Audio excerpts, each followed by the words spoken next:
Hello, and welcome to the Penguin Review Show here on Rookery Radio, Real College Radio. Today on this lovely Friday, is the weather nice out there? It's alright. Yeah, I was out there. Yes and no. It's alright. It's always lovely when it's Friday, because you have the weekend to look forward to, unless you have like a lot of work this weekend. Today on the show, we're going to be talking about how the internet has affected the way we read and write, and publishing and things like that, and just kind of the digital sphere that is now the norm. So, yeah, in the studio, I'm David, joined by Alex. Hello. Rebecca. Hi. And Tom. Hello. And this if you'd is like, the Penguin Review. oh, Sorry, go sorry. ahead. I was gonna say, and if at any time you'd like to call in and add to the discussion, the number to the studio is 330-941-4010. Again, if you'd like to call in the studio, the number is 330-941-4010. I have to point out that there's a sweet autographed picture of Leatherface, Gunnar Hansen, up right there, right above the it's so computer and beautiful. sound system. That's amazing. Whoever put that there rocks. Yeah, that is pretty cool. I don't know who put that there, but that is pretty awesome. Now I'm mesmerized by it. We're Is just that- going to sit here for an hour And and just stare at stare. this picture, Neat. right? I'm sorry, I saw it when you were Yeah, I saw announcing it all of also. us. Yeah, no, it is. It's a cool picture. We can describe it. No. No, it's okay. Let's move on. Well, It's a cool picture. He's got a It's leather Leatherface face. We should with all a know that. chainsaw. From the Texas Chainsaw Massacre, for those listening. But it's a really nice picture, cool autograph. So, the internet Yes. and how it's affected writing. Okay, I think the big one right away is, at least the one that pops into my mind, is have we become worse writers and readers because of the internet? That's something everybody says. The internet's making us terrible writers, terrible readers, things like that. Tom's shaking his head. Tom Yes. and I fight about this all the time. Well, then we'll strongly start, since we already know you two are strongly in disagreement, I will start with Alex, because I'm honestly on the fence about this. So, Alex, go ahead. Are we worse or better off, or what? I mean... I kind of am too, because essentially the internet is anybody can just throw something up. True. Yes. No matter on, skill level or experience or anything like that. But at the same time, I think a lot of good writers are using it well to promote their work. And I'm sorry, I don't mean to cut No, you you're off. good. Here, let's frame it differently. We'll start with writing. Has it made us worse writers? Not just in the sense of like fiction writers, but writers in general Bad in our at writing. day-to-day. okay, all right. Yeah, have we become bad at writing because of the internet in our day-to-day lives? We'll start with that one. We'll go around, then we'll do reading after.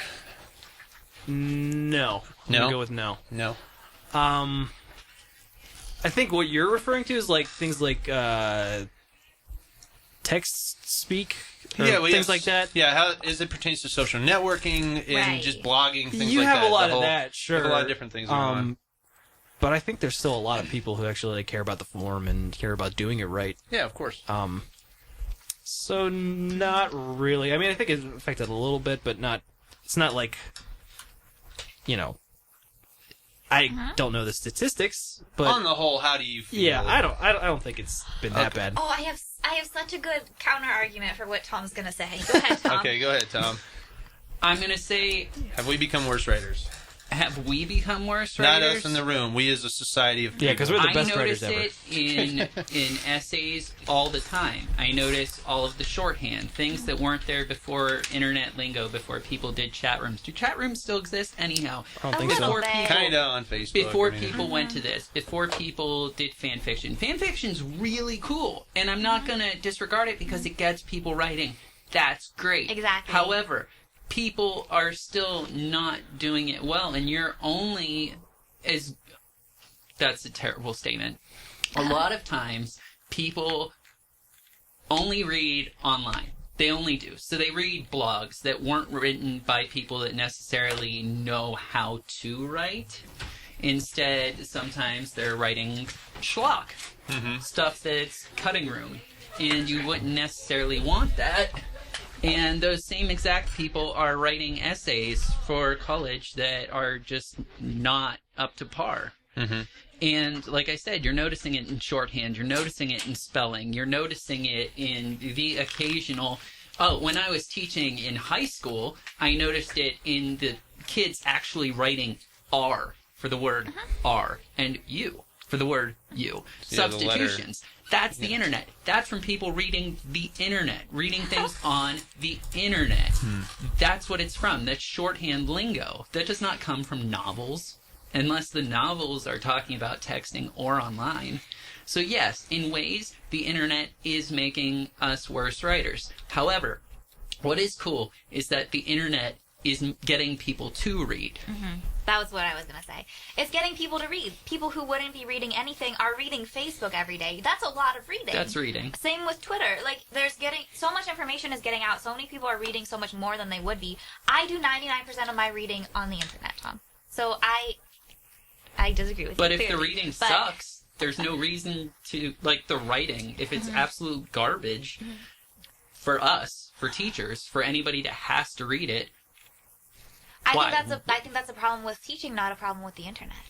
oh, no, I think that's wrong because we can't teach specific, oh, this is how you do it before somebody turns it in.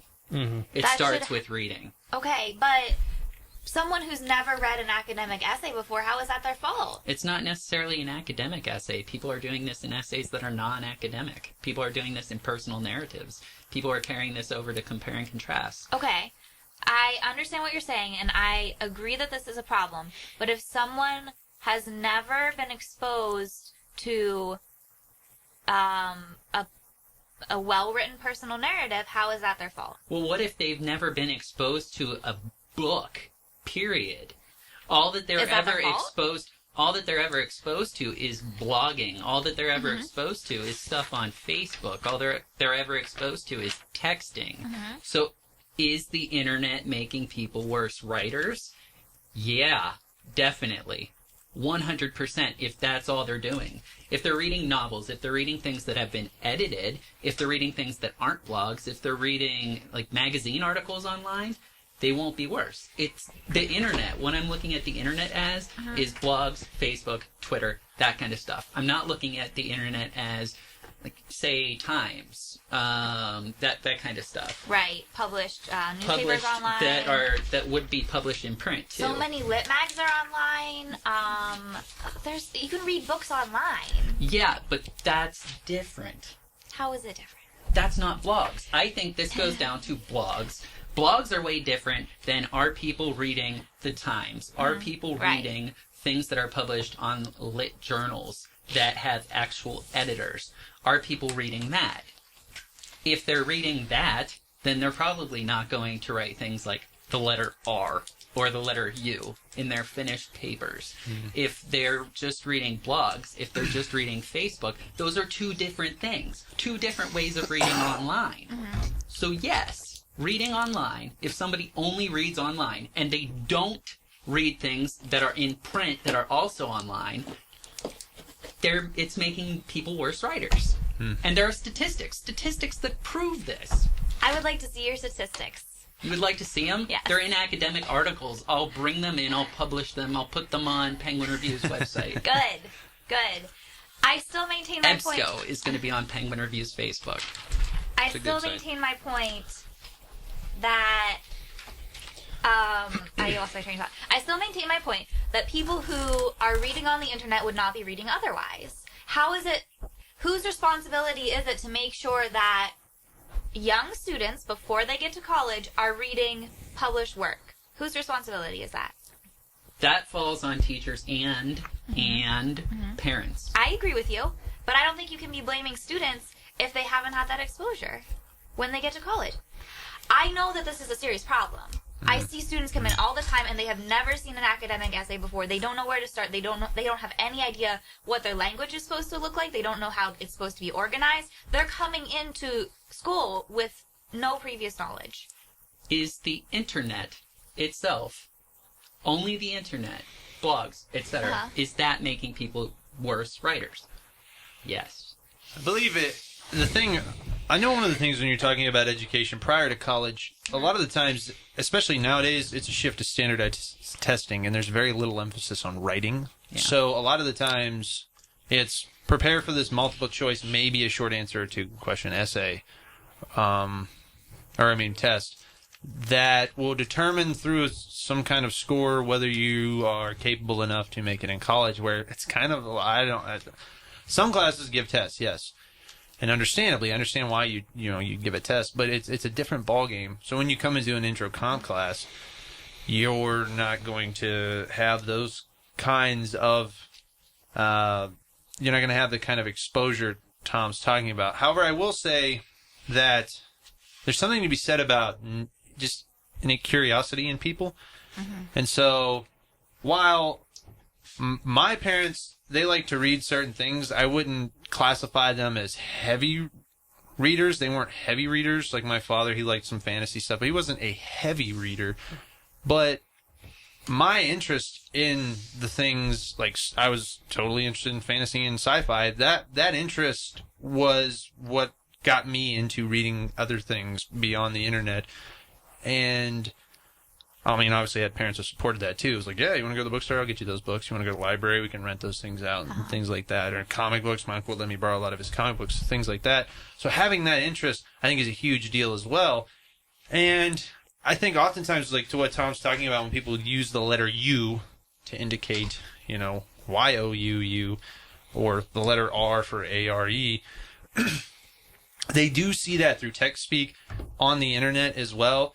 And that oftentimes comes from a couple things. I think one, it's that typical type of communicating digitally, and then two, it's also a level, I think, of laziness, where it's like, I'm just going to write my draft and not edit it at all. Right. And just put it out there. And then when it's like, oh yeah, I know I'm not supposed to, you'll hear it from the students, I know I'm not supposed to use R like that. I'm supposed to write the word out. However, I think, again, to me, this is just my whole thing. I think curiosity is a huge part of it, because there are a lot of great resources online. Right.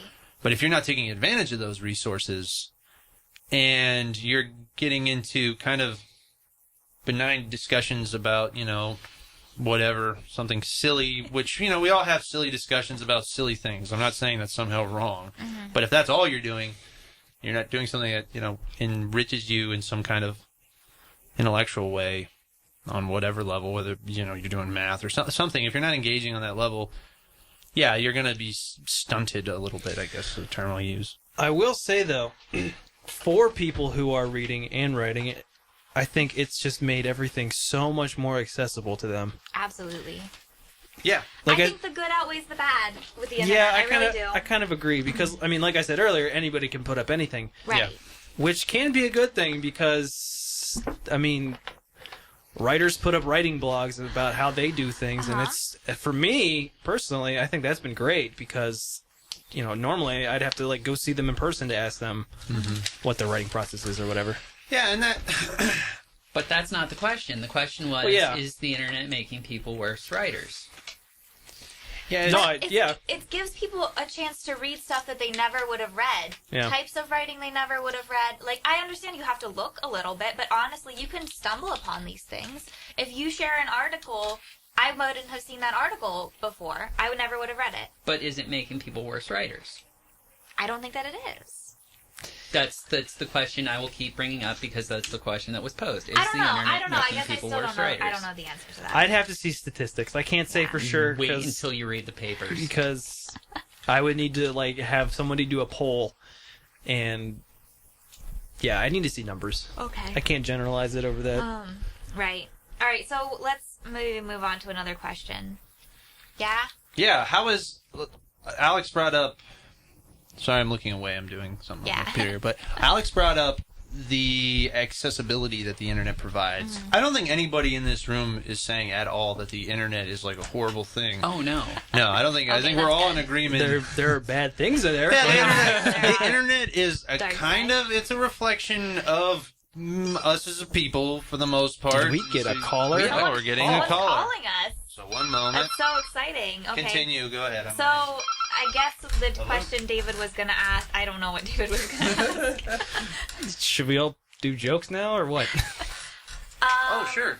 I don't know. Hold on a second, We're I'm gonna gonna put have you a on caller be 1 second. put on in 1 second. So we have no idea who this is. It's Kenny. Oh, okay. Oh, All right. Hi, Kenny. Oh, I don't have headphones. Kenny? How you guys doing? We're Doing good. well. A couple of us are putting on the headphones. Yeah. 1 sec. Go ahead. You guys start. One of us I'll- is missing some headphones. I'll- So, Kenny, you said you wanted to add to that. Yeah, discussion. Well, as I'm just saying, as a parent, I've noticed my daughter is now in class, and they have what's known as called an class. One more time. You cut out there for a second. I'm sorry. They're requiring in her school for them to use the internet. Mm-hmm. And it's almost like a Facebook, but they have control over it in the classroom. Okay, I've heard about that actually. I know Cheney, I think, uses it for certain things. Well, I mean, my daughter's only in third grade. Yeah. But I agree with Tom thinking that, you know, in the writing sense, that it's kind of dumbing down our kids unless we as the parents encourage our kids to make sure that or follow up and see what they're writing. Yeah. It's very important. Yeah, it boils down to the parental involvement, ultimately. Yeah, because the school can't do everything. No, and that's exactly, you know, where he made a point that saying that, you know, it's on the parent and the teachers. But you know what? Some of the teachers, they don't have enough time because they're usually spending most of their time correcting all the other kids in the classroom. Yeah, and then a lot of things are moving too, because one of my friends, she teaches at a high school, and she says it's like standardized, and she's a language arts instructor, and she's like, I love to focus more on writing, but it's kind of hard at times because you got to teach them some tests they have to study for, which kind of, you know, can be tricky as well. Right. And so, yeah, and that is interesting. It's challenging because you have young kids that, again, writing and reading isn't always necessarily the most exciting activity unless you can get kids into it somehow and spark the curiosity. And my love, like for me personally as a kid, science fiction and fantasy, it takes, you know, the parents at home going, oh yeah, there's all this stuff you can read and look at, and, you know, kind of giving them that encouraging nudge in that direction, and that helps. I agree in that sense. I mean, like my daughter, I know growing up, I would just read to her, but I would try to make the story come to life by adding making the characters actually feel like they're coming to life. Yeah, that's important. And, you know, she now is, you know, she's to the point where she just loves reading. That's great. That's awesome. You know, I mean, she's been reading since she was, well, the first time she started reading on her own, after going to the library and everything. She was probably like around, 1.5. Wow. She read her first book. Yeah. I mean, I actually videotaped it. It was that good. That's awesome. That's fantastic. Yeah, just to be able to just encourage, and she was sitting there, and it was basically what she did was she looked at the pictures, and I think she just remembered it all from me reading it to her. Right. My dad thought that I had started to read when I was maybe about 2 because I had memorized a book and was reading it back to him from memory. Yeah. Well, my daughter was the same thing, and then it actually got to the point where, no, I'm looking at her, and she is actually reading word for word what it was. So many studies have shown that the earlier you start reading to your children, the better off the more literate they'll be. Yeah. I can't talk, but I am literate. No, and it does. It really works. I tell you what. I mean, my daughter, she's had a 4.0 since kindergarten. So that is great. You know, just to be able to. But she loves to read, and you know, I constantly spend time with her, making sure that she does read. Mm-hmm. Even when I'm tired, she's like, "Daddy, I got to read." Yeah, she's encouraged to read 20 minutes a day. So keeping up with it is kind of difficult, I think, because I remember in my middle school years, I kind of like dropped off with reading for a while, and then when I got back into high school, I was like, okay, I kind of rediscovered it. Yeah, you get to find your own what you like. Yeah, absolutely. That's so important. That is hugely important. Right. Well, they talk about this too with like ESL studies, English as a second language, and this is something I'm studying right now. Getting students who are trying to learn our language motivated to want to read is you got to find something they can connect with, and you know, something that resonates with them. And that's just as true with, you know, native speakers. I'll be the first to tell you in that one because my first language is Spanish. Oh. And it was hard for me to learn to read, and because I had to learn Spanish and English, and so it's like I couldn't really find the interest because I was trying to figure out the means or the differences in between the words and trying to get to understand it. And I think ADD may have added something to it too. Yeah, I know that struggle. I was diagnosed as a kid. Well, I wasn't diagnosed, but I know my family has it. So I was. Well, ADHD, so I was hyper and had a hard time paying attention. So. Yeah, but even with that, I mean, it's still yeah. Just to even determine learning the different languages, and I think that might have a lot to do with how some of the kids nowadays they find the frustration in schools, whether it's a public school or private school. The language barrier has a lot to do with it. Absolutely. And I think also when it comes to reading, while I as someone who studies literature, I do enjoy the classics, quote unquote classic authors. I feel like there's not enough. I mean, you get English Festival, which I think is a great thing, but not enough modern readings that are being assigned in the classrooms. I couldn't resonate with Edgar Allan Poe in high school. There wasn't, as much as I think he's a great writer, I can't get into that. I think that something we don't think about is that Edgar Allan Poe wasn't, his intended audience wasn't teenagers. Yeah, his intended audience was adults. And we expect for young people to read these things and for it to click with them, but it doesn't always do that. Especially when teaching Shakespeare. Yeah. You try to get kids to read Shakespeare. Right. It just goes over their heads unless you have a really good teacher teaching. Yeah. I couldn't appreciate Shakespeare till I got to college. I couldn't. So many people say that. I absolutely hated Shakespeare. I have a question for you, Kenny. And this is because you didn't always have the internet. I didn't always have the internet either. I'm a little bit older. I find that sometimes when reading on the internet a lot, getting articles a lot faster, getting stuff like that a lot faster, when I go to read a novel, it's harder to stick with a novel or with a book, whatever you're trying to read. Do you find that too? I noticed it with myself. I'm not attached to it because I'm not able to handle the paper. Yeah. There's something with holding a book that attaches and keeps your mindset so much more focused on it than on an iPad or anything like that. I initially felt that way, but now I do most of my reading through some kind of electronic device, and it doesn't bother me as much. Yeah, I hear that a lot too. We had this discussion in class this summer where it was like paper versus digital. I don't really, me personally, I don't have a preference. It always for me, it goes back to, is this interesting to me? But yeah, I can definitely understand though the just holding the physical artifact. A Kindle or tablet's a physical artifact, but the book and the pages and the paper and flipping through, and there's something about that experience. It's different from reading digitally online. And I've noticed it with my daughter because I even bought ebooks for her Kindle. Yeah, I noticed she doesn't read as much as she would if she has a paperback or an actual book in her hand. Yeah, it is. I like to, when I grade student papers, I prefer print. I don't want to grade digitally. Usually it's because I got 50 of them to get through and my head starts to hurt. But yeah. Yeah. See, I'm exactly the opposite. I would not read if I didn't have the internet that I could get on and read. I do so much reading because it's so easy for me to jump online and pick up where I left off, whereas I have to go upstairs and get a book and open it up and sit here, and I can't be connected to the internet at the same time. Can't do it.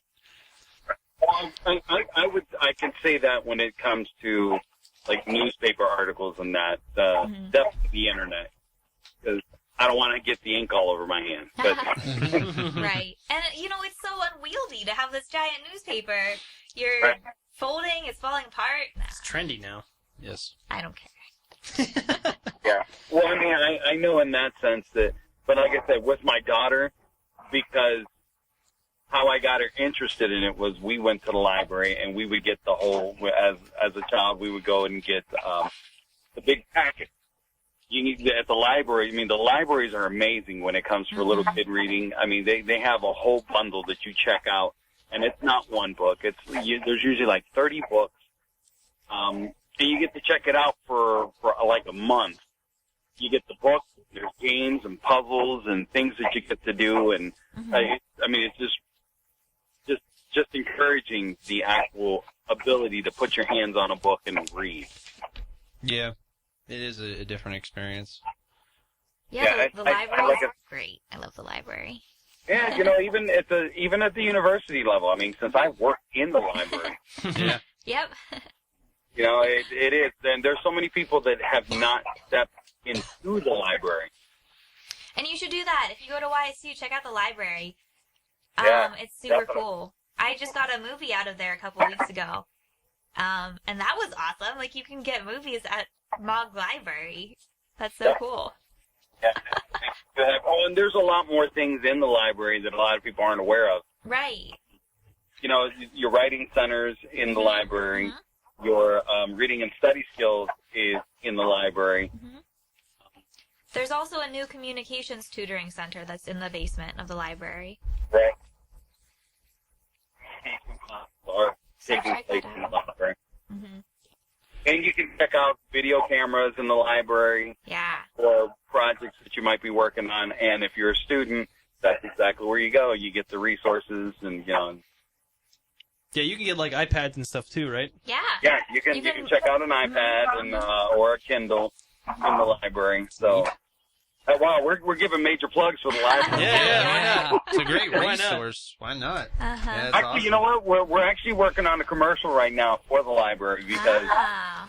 Cool. a lot of people aren't aware that there's all these things that can be accessed in the library, especially when it comes to research. Definitely. Right. You know, scholastically, a lot of students are struggling because they would go just to Google Scholar or possibly go to an online resource that may not give you everything that you would need. Mm-hmm. You can still get the paperbacks and the journals in the library to get access to. Right. Yeah, library's an awesome resource. This isn't the nerd perspective, is it? This is No. not This a is perspective. This is Penguin Review. Kind of a different version of nerd perspective. No, I- But honestly, I mean, again, don't forget we have the November 8th and 9th Ninth. coming up. Happens to be the Akron Comic-Con. Comic-Con, yep. Yeah, I've been telling people. I'm excited for it. I Yeah. really am. Definitely. Yeah, also excited. We're going to be talking DC Comics on the Nerd Perspective on Monday, so. Since we're plugging things now. Why not? Why not? Yeah. Are you more DC or are you Marvel? Ooh, see, It's a good I question. love them both. I can't decide. It's so hard. It's like, it's a really hard choice because I read so much of both. I could go all day about both of them. I study both of them too. Like speaking of using the library for scholarly articles, I just found a scholarly article titled, "With Great Power Comes Great Responsibility: Cold War Values and the Rise of Marvel Comics." So I'm reading that, and then I'm reading another one that I got off of the library's website about DC Comics and a look inside some of the best graphic novels that ever written at DC, like The Watchmen, The Dark Knight Returns, things like that. And so yeah, I don't know. So jealous. It's really hard to Yeah. pick which one I like more. I don't know. Now, have you caught any of the TV series of the shows that are out now? Yeah, we'll probably. I know on Monday we're definitely going to be. Hopefully Rebecca catches up and can discuss it Monday. No. But the Arrow and Flash shows. Yeah, I like doing the Arrow plug every week. Yeah, it's That's- Tom I have always to do gets it. excited when I say there's an Arrow read, Tom, because we all of us here we love the Arrow. Yeah. That's Yeah. such a great show. Yeah. Well, That's one I want to catch. yeah. Yeah. I think we need to take a little break now. Thanks for calling, Ken. Hey, thank you guys Yeah, for. no problem. Awesome. You guys have a really good show. So I mean, Thank you. Thank you. Thank you. I enjoy listening in every chance that I get to. So Cool. Cool. Well, thank you Cool. for Thank calling you very in. much. yeah, no doubt, man. You guys have a good one. You too. too. Thank you. When we come back, we're going to talk more about the internet, talk about publishing opportunities and how that changes the way that we read, and also different styles of writing that have come about because of the internet. Because the internet. Yay. So we're gonna listen to "There There" by the Wonder Years and a couple other songs, and then we'll be right back. Hello. You are listening to the Penguin Review. Tonight at 9, watch the new episode of America's Next Top Model. Miss J offers select models a private runway session in order to give them a leg up on Style Fashion Week, where the models are challenged to book fashion shows with different designers, including Betsy Johnson. Models pair up for a hair product photo shoot that results in harsh words and flaring tempers. See how this all plays out on the local CW network. And we're back. This is the Penguin Review. We're talking about the internet. Because the internet. Because why not? Right. If you want to join in our conversation, then contact us through the internet. We're on Facebook, Twitter, Tumblr, Pinterest. I think that's most of it. Instagram. Or Yeah. everything that I put down for a solid 10 minutes. Right. Yeah. At Penguin Review. That's how you can find us. And our website is penguinreview.com. So let us know what you think about the internet. So we started talking about kind of the dark side of the internet, the dangers of your writing not being so great as Tom thinks. But let's talk about some of the good things about the internet, like all of the publishing opportunities there are out there and the genres of writing that have come out of the internet. Yeah, so Because many the internet. publishing magazines are just internet based now because it's so Right. easy to make them, and Mm-hmm. I don't want to say cost effective because I'm sure some people like need to put money towards it, but it's easier, I guess. Right. You're absolutely right, though. It is cost effective. Yeah. If usually the ones that aren't being sponsored through, am I on? Yeah, everybody's on. Okay. Sorry. Usually the Can't hear ones that Yeah. aren't being sponsored through some sort of other source are being paid for through their publishing company, whatever Mhm. they're going by, their group. Mhm. And they're being funded by the people that are sending in submissions. Yeah. And that's it. They just have the overhead for the digital content. They don't have overhead for getting things published Right. in print, Right. which is a lot more money. And that's usually how they handle submissions too, is just email them. Oh, absolutely. I've ran into maybe 2 Mhm. magazines that I've tried submitting for where they actually had wanted me to send them a physical copy, Yeah. which is It's weird. it's weird, but I mean, I guess I can see the reason they're doing it. I I don't know. guess so, but I don't like it. Yeah. I'm like, I just want to email my stuff to you. I'm weird. Yep. I have to have the physical copy right in front of me when I'm editing Mhm, something. mhm. Yeah. So let's talk about some genres of writing that have come out of the internet. During the break, we were talking about 140 character stories. So a story that you can tweet.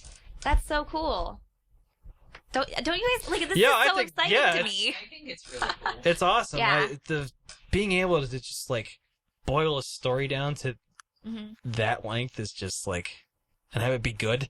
Right. Okay. So It's here's daunting. a story from 140fiction.com. They publish 140 character stories. This is from Monday, whatever that date is. Monday the 13th. Here's the story. It's called Not Yet. The plague comes. Power becomes extinct. Empires crumble. The end is nigh. Not yet, she says, her fingers flying over the keys. Not yet. Right? That's pretty cool. That's pretty good, right? Yeah. Well, wasn't John Dies at the end a 140 character story? They just kept on tweeting bits of the story. I'm gonna look that up. That's a I don't good know. question. John dies didn't at read the it. end? John Dies at the end. Is that by It's by one of the cracked editors. oh, It was published online as a web serial beginning in 2001. for some reason I wanted to say John or Polinick for some reason. I'm not seeing that right away, but I wouldn't be surprised. There are so many books that I said this at the break also, but there are so many books that are tweets. It's a collection of tweets. Yeah, actually, you mentioned Cracked, and that is sort of in almost like a tweet style.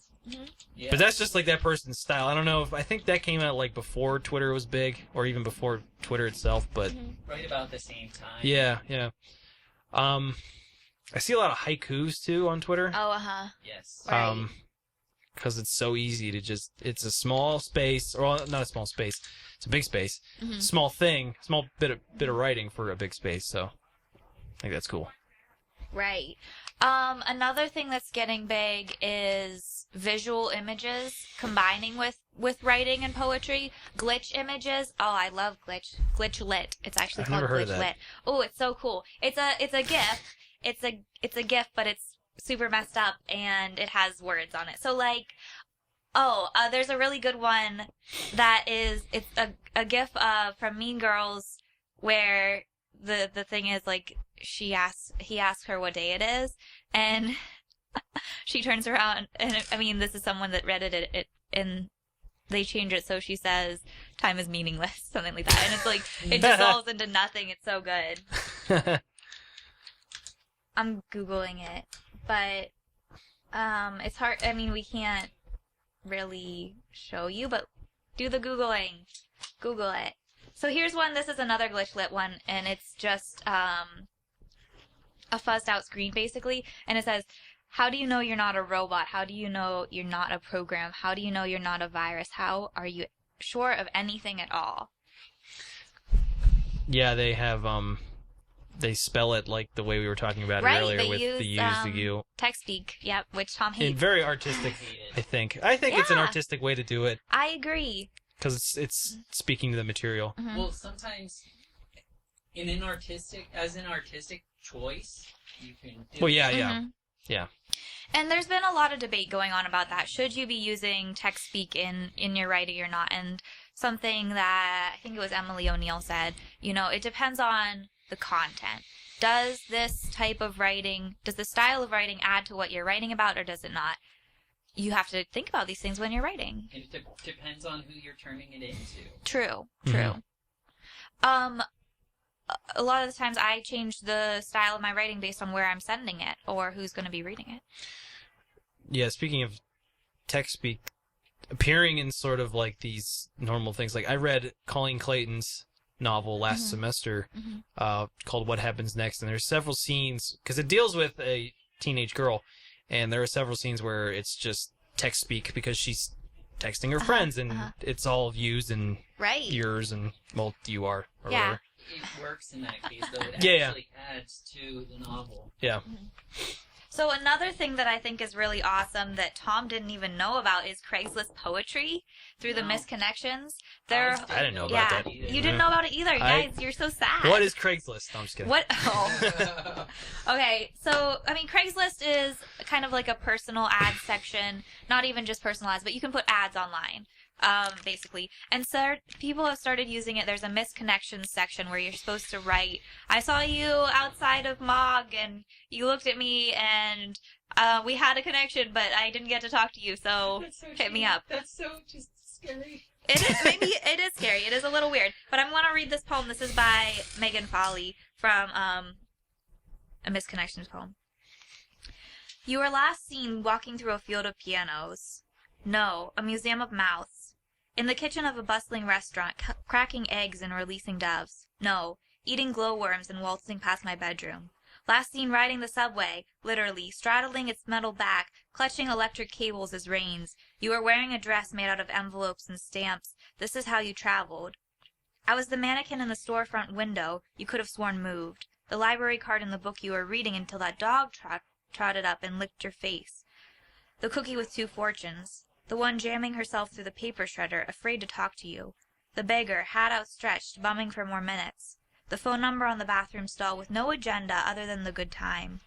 The good time is a picnic on water, or a movie theater that only plays your childhood home videos and no one hushes you when you talk through them. When they play my videos, I throw milk duds at the screen. During the scenes, I am watching myself letting you go, lost to the other side of the elevator, your face switching to someone else's with the switch of a geisha fan. My father could have been a traveling salesman. I could have been born on any doorstep. There are 2,004,069,501 cities in the world, and a lot of doorsteps. Meet me on the boardwalk. I'll be sure to wear my eyes. Do not forget your face. I never could. I love that so much. That is actually pretty nice. Isn't that great?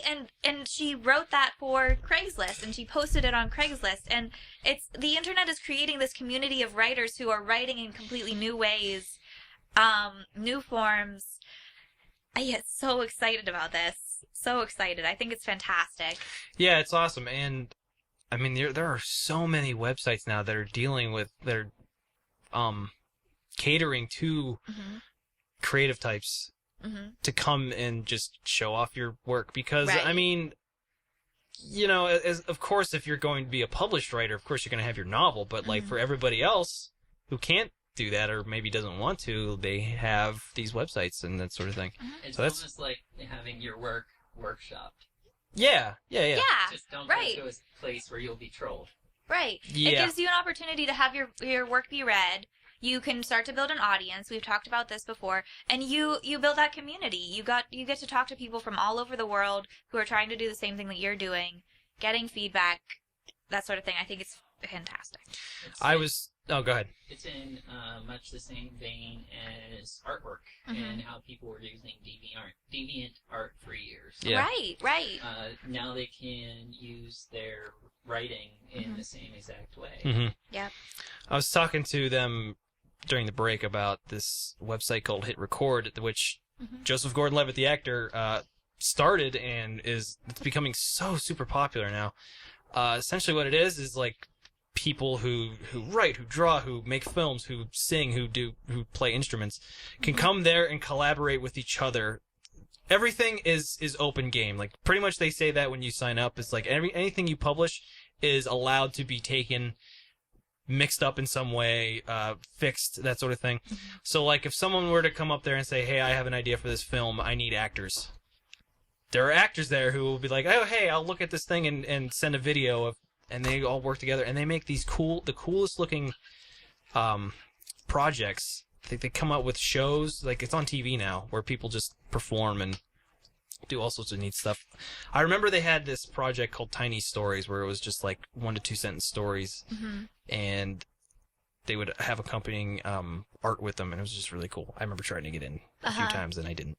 There's another site that I was looking at the other day, and I wish that I could think of it, but I can't. I'll have to look for it for another time. But what you do is you submit your writing with no formatting and no punctuation. It's just a straight block of text, and then it gets sent to someone else, and they format it. So you end up with a completely different piece. It could be something you hadn't intended at all originally, and I think that's I might steal so that for exciting. an assignment for class. Okay. That's actually really cool. Yeah, isn't it? That's I love neat. the internet. So, like, it's all like just one big giant paragraph, Yeah. but it's all run-on sentences. Right, there's no punctuation. So, like, I could get it and I could turn it into a poem, even though you're a fiction writer. Or I could turn it into dialogue. You know, like, you That's can do really anything cool. with it, right? Kind of like free writing. Yeah. Yeah. Interesting. I love the internet. so happy right now with the internet. Publishing too. I mean, we could talk about self-publishing, but a lot of self-publishing happens through online. Right. Amazon market is flooded with stuff. Right. And, you know, this is the drawback, and I get that. Like, anybody can put anything out there. It doesn't mean that it's good. But I think if you are investing time in looking at the good stuff, then that's going to rise to the top, and those people are going to keep making good stuff. Hopefully. Right, hopefully. In theory, that's how it works. Yeah. You can only hope. Right. I get it. There's a lot out there. You can find anything on the internet. It exists. It's real. You may or may not want to see it. Probably not. Yeah, but I still think it's worth it. Any last comments, guys? Tom, any last thing you want to say? No, I'm good. I'm just laughing. You sure? Okay. Alex, I have none either. you have none either? Okay, well, we're about out of time anyway. This has been the Penguin Review on Mercury Radio. We're still accepting submissions until December 1st. Send us your creative work, whether it is written or artwork. Unfortunately, we cannot publish GIFs. Sad face. It has You to mean be. GIFs? I mean GIFs. No, I it's don't not care. GIFs. It's I GIFs. don't care. It's GIFs. It's not peanut butter. It is. We cannot publish peanut No. butter. No, we can. That was the thing that was said. Yeah. You gave me an assignment. Yeah, send us Dear peanut butter. Write a poem called Peanut Butter. Oh, that's great. That's great. Yeah, so our submission guidelines are on our website, penguinreview.com. You can like us on Facebook, follow us on Twitter, Tumblr, Pinterest, not Pinterest, Instagram. That's the one. Yeah. Instagram. We would love to hear from you. Let us know what you think. Anything else? Nope. Anything else? All right. I am going to leave you then as soon as we get switched over here. I will, yeah, all right. Have a great day, everyone.